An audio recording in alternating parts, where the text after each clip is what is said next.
किस्से, बातें और हम मैं लेके आई हूँ आज मैं अपनी एक लघु कथा जिसका शीर्षक है माँ का जिगरा।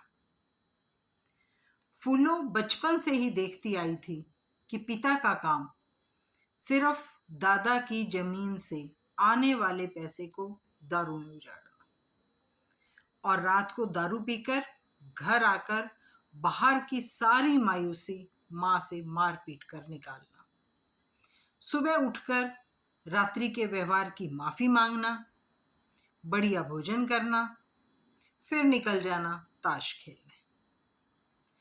पिता की यही दिनचर्या थी बरसों से।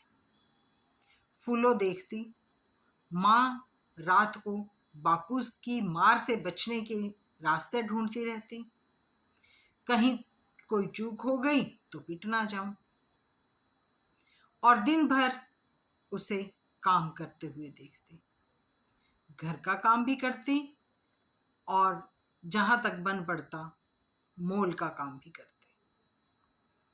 घर बैठे जितना कर सकती थी उसी में से पेट काट कर वे कुछ ना कुछ सामान बेटी के दहेज के लिए भी जोड़ती चली जाती थी।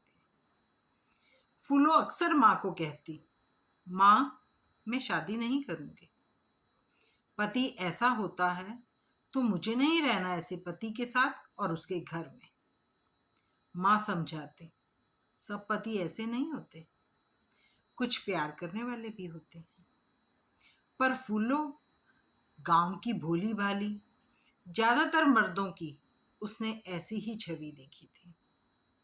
उसके मन में अक्सर एक प्रश्न उठता जो वह बार बार अपनी बराबर वालियों के साथ भी साझा करती कि जो माएं अपने पति से इतनी दुखी होती हैं वह कैसे पेट काटकर बेटी का दहेज जुटाने की हिम्मत कर लेती हैं और बेटी को दूसरे के घर भेजने का जिगरा कहाँ से लाती हैं। अक्सर उसका यह प्रश्न अनुत्तरित ही रह जाता।